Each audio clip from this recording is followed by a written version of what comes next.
नमस्कार, मैं पूनम शर्मा और आप देख रहे हो news 24 SBR। Reporter Shiva sambar, lake and Jaipur. Bureau chief Rajasthan के साथ। तो चलिए नजर डालते हैं आज की खास खबरों के साथ। हम पहुंच चुके जयपुर ग्रामीण सांसद राव राजेंद्र सिंह के निवास स्थान पे। आगामी बातचीत करते हैं। नमस्कार जी। नमस्कार जी। जो आप इस किस संदर्भ में आए हो आप यहाँ पे राव राजेंद्र सिंह जी के पास? देखिए, पिछली बार जब हमने राव साहब को ज्ञापन देने के लिए आए थे, तब उन्होंने हमसे ये कहा था कि आप हमें एक बार आपकी जो हिरनौदा की मासिक आय और यात्री भार की जो है एक स्टैटिस्टिकल रिपोर्ट हमें उपलब्ध करवा दें, ताकि रेलवे अधिकारियों से वार्तालाप किया जा सके कि भाई आपने जो रिपोर्ट दी है और जो दैनिक रेल यात्री संघ हिरनौदा की तरफ से जो रिपोर्ट आई है, उसमें कितना जो है वो अंतराल है। तो हमने सांसद साहब को यहाँ पर आज स्टैटिस्टिकल रिपोर्ट दी है और यात्री भार के वास्तविक आंकड़े दिए हैं, तकरीबन 2,500 से 3,000 डेली पैसेंजर। और रेल प्रशासन में आपके माध्यम से कहना चाहता हूँ कि रेल प्रशासन ने सांसद साहब को जो सूचना उपलब्ध कराई है वो भ्रामक है, क्योंकि रेल प्रशासन नहीं चाहता कि आम दैनिक रेल यात्री को सुविधाएं मिले और ट्रेन का ठहराव हो।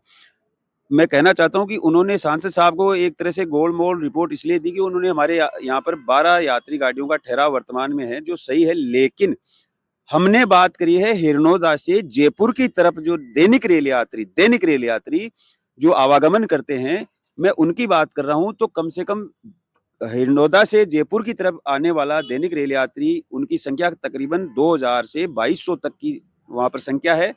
और अगर 2200 में अगर 6 ट्रेन मिलती है एक तरफ, हमें 6 का भाग दे के आप खुद देख लीजिए कितनी ट्रेनें आ रही है।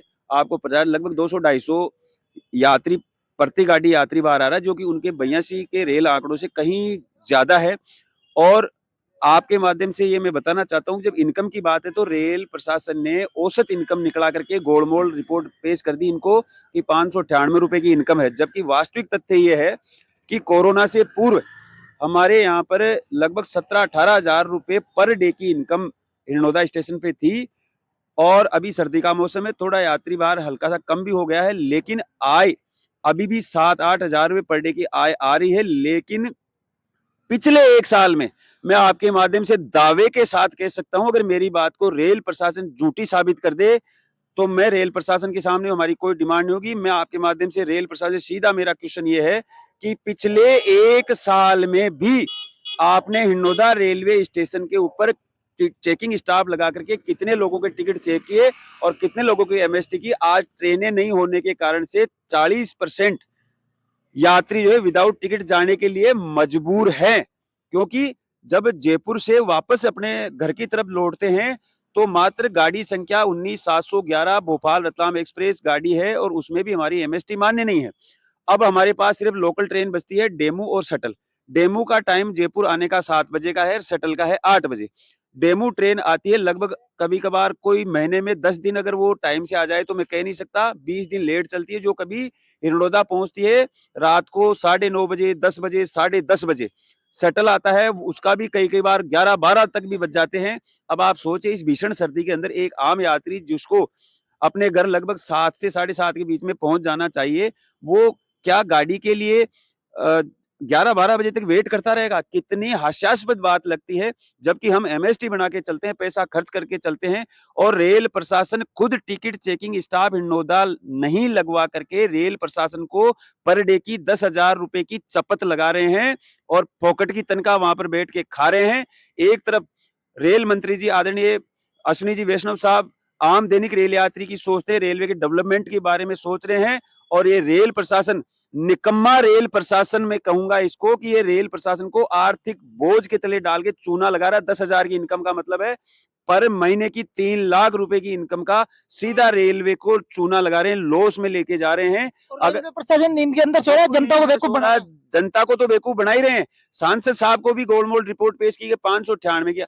आपने खुद रिपोर्टिंग वहां पर की है, आपने खुद देखा है वहां पर रेल यात्री आंकड़े काफी आ रहे, जनता है, मैंने खुद ने देखा। बिल्कुल। और आप देखिए, हम बात कर रहे हैं हिरनौदा से जयपुर की तरफ आने जाने वाले जो ज्यादातर लोग हैं वो इधर के हैं। अब वो 6 गाड़ी बचती है तो वो क्या बीकानेर और उधर जोधपुर खंड और अजमेर खंड की तरफ जाती है, उनमें थोड़ा यात्री भार कम है, लेकिन ऐसा नहीं कि उनमें भी यात्री भार नहीं है। लेकिन हिरनौदा से जयपुर आने वाले दैनिक रेल यात्रियों की बनस्पत काफी कम है, ये मैं मानता हूं।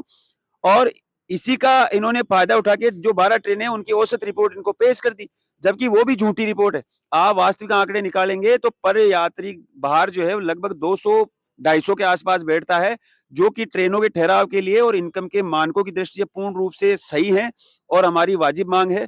हम ये गाड़ी आवागमन का हमारा साधन है, वो लेके रहेंगे। आप आगामी क्या कदम उठाओगे? अगर रेल प्रशासन हमारी बात, वैसे तो देखिए सांसद साहब ने हमें कह दिया कि रेल के अधिकारियों के साथ वो आज शाम को 6-7 बजे तक उनसे रिपोर्ट मांगेंगे और आगामी जो फरवरी में जो मीटिंग होगी रेलवे अधिकारियों के साथ, सांसद साहब ने खुद कहा है कि दैनिक रेल यात्री संघ हिंडोदा के 4 प्रतिनिधियों को हम आपको बुलाएंगे उस मीटिंग में। आप अपनी तरफ से बात रखना, रेल प्रशासन अपनी तरफ से निकलेंगे ताकि हम कोई एक सारगर्भित निर्णय पर पहुंच करके यहाँ ट्रेन के ठहराव का मार्ग प्रशस्त हो और दैनिक रेल यात्रियों के लिए ये अजमेर आगरा पोर्ट गाड़ी संख्या 22,987 और 88 का हिंडोदा रेलवे स्टेशन पर ठहराव सुनिश्चित हो, ये सांसद साहब ने कहा है। लेकिन रेलवे प्रशासन ने कितने भ्रामक आंकड़े दिए हैं। 82 यात्री बताएं औसत यात्री और 598 रुपए इनकम बताई, जो कि बिल्कुल पूर्णतया निराधार है, झूठी रिपोर्ट है और जनता को गुमराह करा जा रहा है, बेवकूफ बनाया जा रहा गुमराह किया जा रहा है। और अगर ट्रेन का ठहराव की मांग नहीं हमारी पूरी होती है तो हम धरना प्रदर्शन करेंगे, निश्चित रूप से करेंगे। हमारा संवैधानिक अधिकार है और ये अधिकार लेके रहेंगे। है। आपका शुभ नाम क्या है? मेरा डॉक्टर कानाराम कुमावत एडवोकेट, अध्यक्ष दैनिक रेल यात्री संघ Hindoda. Thank you so much sir. हाँ जी, आप बताओ ये ट्रेन के मामले में 2 शब्द ये बताओ। डॉक्टर साहब ने आज यहाँ पे राव राजेंद्र सिंह जी को ज्ञापन दे दिया है और एमएसटी वगैरह सभी का जो है 2,500-3 हजार के लगभग डेली यात्री आवागमन करते हैं जो जयपुर कमाने खाने के लिए जाते हैं। लेकिन ये जो समस्या है, जो आगरा पोर्ट जो ट्रेन को रुकवाने के लिए, अगर ये ट्रेन रुक जाएगी तो काफ़ी समस्या हल हो जाएगी, जिससे क्या आवागमन में ठीक रहेगा। कम समय में जा सकते हैं और समय पर साधन मिल जाएगा। इसकी डॉक्टर साहब ने आज ज्ञापन दे दिया है। आपका शुभ नाम क्या है? रमेश सरसो मैं एडवोकेट। आपको बताना चाहता हाँ, हूं, आगामी बताओ आप। मैं अभी आज डॉक्टर कानाराम जी के साथ लगातार बने रहेंगे हम। मैं आपको और बताना चाहता हूं कि आज हमने जो एमएसटी का कलेक्शन करके जो लेके आए हैं, दिसंबर महीने की हिंडोदा रेलवे स्टेशन पर 737 एमएसटी दिसंबर महीने की बनी हुई है।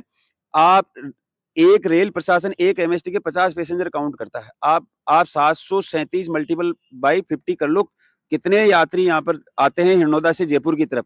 और मैं आपको बताना चाहता हूँ कि हिरनौदा से जल्दी जयपुर आने के लिए कोई साधन नहीं है। इस कारण से मजबूरी में हिरनौदा का दैनिक पैसेंजर होते हुए भी फुलेरा जाकर के वो एमएसटी बनवाता है और वहां से सुबह सर्दी में उठता है, यहाँ से बीकानेर शटल पकड़ के फुलेरा जाता है और फिर वहां से यही आगरा फोर्ट ट्रेन पकड़ करके जयपुर जाते हैं।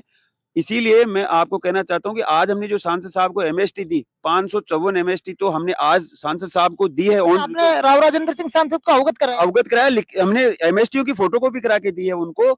और मैं आपको एक चीज और बताना चाहता हूं कि उन एमएसटीओ में 100 एमएसटी तो हमने ऐसी दी है जो हिरनौदा का दैनिक रेल यात्री होते हुए फुलेरा से एमएसटी बना करके जाता है। इसीलिए तो हम ये डिमांड कर रहे हैं ताकि वो आए हिरनौदा के ऊपर काउंट हो और ये अजमेर आगरा पोर्ट जैसे ही रुकेगी, ये 100 एमएसटी जो फुलेरा से बन रही है वो हिरनौदा से बनेगी। हिरनौदा के आय निश्चित रूप से बढ़ेगी। लेकिन ये रेल प्रशासन और इसके जो अधिकारी है, चेकिंग स्टाफ है, इनकी नाकामी समझता हूं। आज भी अगर चेकिंग स्टाफ लगा दे तो मैं दावे के साथ कहना चाहता हूं वही 17-18 हजार रुपए की पर डे की इनकम हिरनौदा स्टेशन से आज भी होगी, निश्चित होगी। लेकिन रेल प्रशासन है, टिकट चेकिंग स्टाफ नहीं लगाता। इसका खामियाजा इनको, ये तो रेल प्रशासन को भुगतना पड़ रहा है, रेलवे को भुगतना पड़ रहा है। रेलवे को आर्थिक लॉस में ये अधिकारी लेके जा रहे हैं। झूठे एविडेंस देते हैं। बिल्कुल झूठे एविडेंस देते हैं। हमारे चैनल की तरफ से बहुत बहुत धन्यवाद सर आपका।